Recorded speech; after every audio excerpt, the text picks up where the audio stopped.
Kasih karunia dan damai sejahtera dari Allah Bapa kita dan dari anaknya Tuhan Yesus Kristus menyertai kamu sekalian. Amin. Bapak, Ibu, dan saudara-saudara yang dikasihi Tuhan, bertemu kembali dalam khotbah pertanyaan minggu kelima setelah Trinitatis yang tertulis dalam kitab Amos pasal 8 ayat 1 sampai dengan ayat yang ke-12. Demikianlah dikatakan. Inilah yang diperlihatkan Tuhan Allah kepadamu. Tampak sebuah bakul berisi buah-buahan musim kemarau. Lalu berfirmanlah ia, "Apakah yang kau lihat, Amos?" Jawabku, "Sebuah bakul berisi buah-buahan musim kemarau." Berfirmanlah Tuhan kepadaku, "Kesudahan telah datang bagi umatku Israel. Aku tidak akan memaafkannya lagi. Nyanyian-nyanyian di tempat suci akan menjadi ratapan pada hari itu." Demikianlah firman Tuhan Allah. Ada banyak bangkai, kemana-mana orang melemparkannya dengan diam-diam. Dengarlah ini, kamu yang menginjak-injak orang miskin dan yang membinasakan orang sengsara di negeri ini, dan berpikir, bilakah bulan baru berlalu supaya kita boleh menjual gandum, dan bilakah hari Sabat berlalu supaya kita boleh menawarkan terigu, dengan mengecilkan eva, membesarkan sikal, berbuat curang dengan neraca palsu, supaya kita membeli orang lemah karena uang, dan orang yang miskin karena sepasang kasut, dan menjual terigu rosokan. Tuhan telah bersumpah demi kebanggaan Yakub, bahwasanya aku tidak akan melupakan untuk seterusnya segala perbuatan mereka. Tidakkah akan gemetar bumi karena hal itu, sehingga setiap penduduknya berkabung? Tidakkah itu seluruhnya akan naik seperti sungai Nil, diombang-ambingkan dan surut seperti sungai di Mesir? Pada hari itu akan terjadi demikianlah firman Tuhan Allah. Aku akan membuat matahari terbenam di siang hari, dan membuat bumi gelap pada hari cerah. Aku akan mengubah perayaan-perayaanmu menjadi perkabungan, dan segala nyanyianmu menjadi ratapan.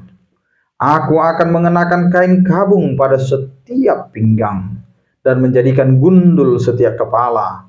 Aku akan membuatnya seperti perkabungan karena kematian anak tunggal, sehingga akhirnya menjadi seperti hari yang pahit pedih. Sesungguhnya pada waktu akan datang, demikianlah firman Tuhan Allah, aku akan mengirimkan kelaparan ke negeri itu. Bukan kelaparan akan makanan, dan bukan kehausan akan air, melainkan akan mendengarkan firman Tuhan. Mereka akan menggembara dari laut ke laut, dan menjelajah dari utara ke timur, untuk mencari firman Tuhan, tetapi tidak mendapatnya.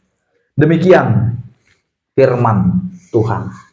Bapak, Ibu, dan saudara-saudara yang dikasihi Tuhan, kitab Amos adalah nubuat yang keras dari Tuhan melalui seorang gembala dari Tekoa kepada Israel. Di pasal 8, Amos menyampaikan penglihatan keempat dan kelima. Yang keduanya berbicara tentang penghakiman yang akan datang. Bagian ini sangat relevan untuk direnungkan di tengah kemakmuran materi, namun sering kali diiringi dengan kemiskinan rohani. Bapak, Ibu, dan saudara-saudara yang dikasihi Tuhan, Amos 8 ayat 1 sampai dengan 2 dikatakan beginilah, diperlihatkan Tuhan Allah kepadaku, sesungguhnya ada sebuah bakul dengan buah-buahan musim kemarau. Lalu firman-Nya, ada apa Amos? Jawabku, sebuah bakul dengan buah-buahan musim kemarau. Lalu firman Tuhan kepadaku, kesudahan telah datang bagi umatku Israel, aku tidak akan memaafkan mereka lagi. Penglihatan ini sederhana, namun memiliki makna yang mendalam.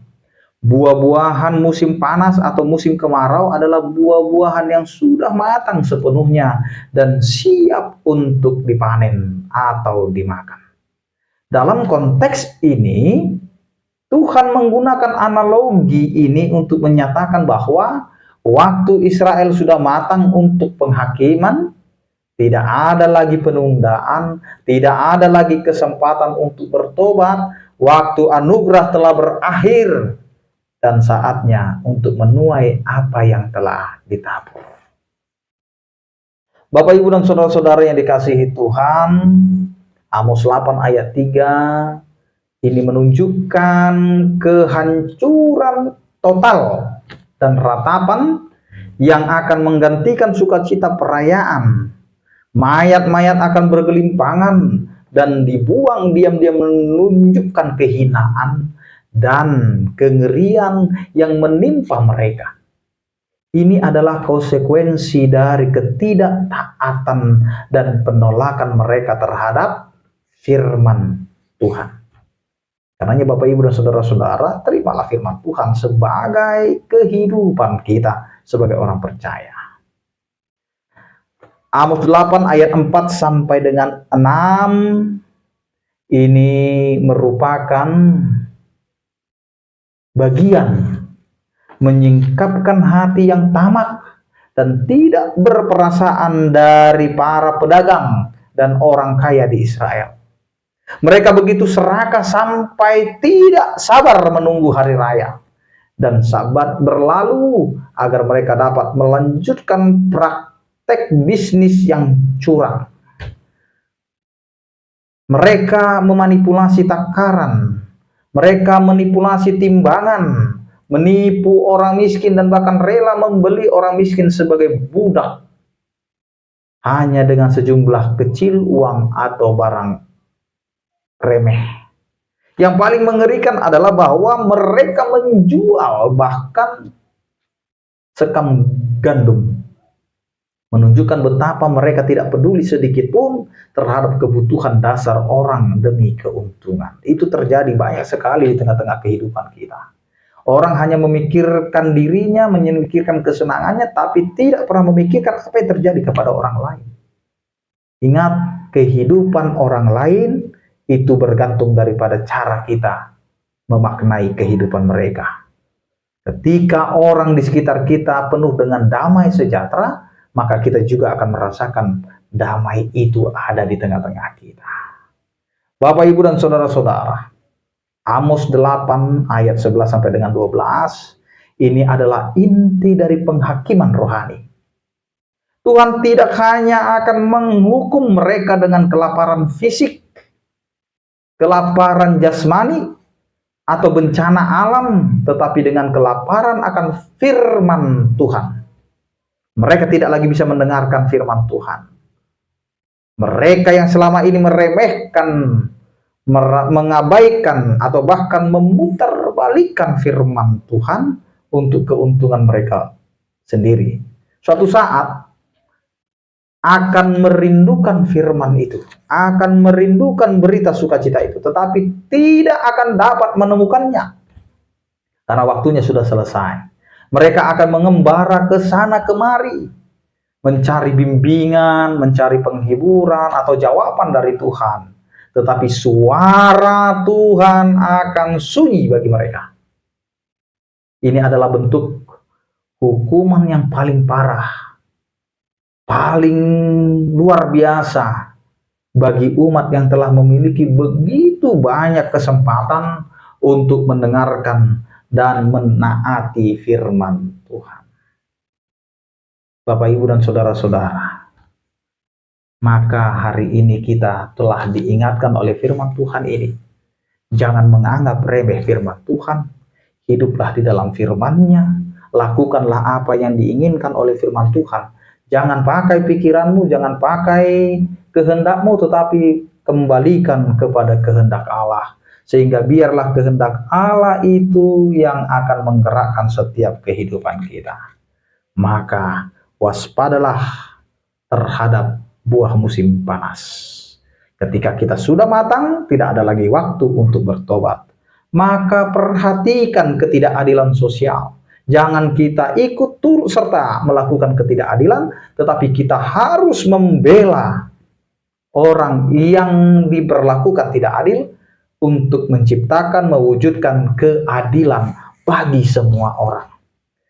Yang ketiga, jangan meremehkan firman Tuhan. Bagaimanapun, suka tidak suka, firman Tuhan harus didengar, firman Tuhan harus dihidupi, dan kita harus ada di dalam firman Tuhan itu. Sehingga firman Tuhan itu ada di dalam kita, dan itu yang akan membuat kita bertumbuh menjadi orang-orang yang tangguh dan orang-orang yang percaya kepada Tuhan. Karena waktu penghakiman tidak ada yang tahu, maka bersiap sedialah, karena Tuhan ada beserta kita. Amin. Kita berdoa. Terima kasih Tuhan atas penyertaan-Mu yang memberkati kehidupan kami. Biarlah penyertaan kasih setia-Mu itulah yang membimbing kami. Biarlah seluruh persekutuan kami ini Tuhan, bersama dengan seisi rumah kami bisa Tuhan menyadari bahwa Engkau adalah Allah yang begitu baik, yang begitu memperhatikan. Meskipun banyak orang yang berlaku tidak adil, tetapi Engkau adalah Allah yang adil dan akan memberikan keadilan itu di tengah-tengah kehidupan kami. Sertai kami Tuhan, berkatilah kami dalam setiap kehidupan kami.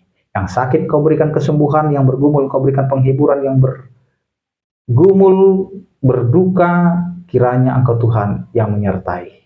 Terpujilah Engkau. Anugerah Tuhan kita Yesus Kristus, kasih setia daripada Allah Bapa, dan persekutuan Roh Kudus yang menyertai kamu sekalian. Amin. Selamat menjalani kehidupan. Tuhan Yesus memberkati. Horas.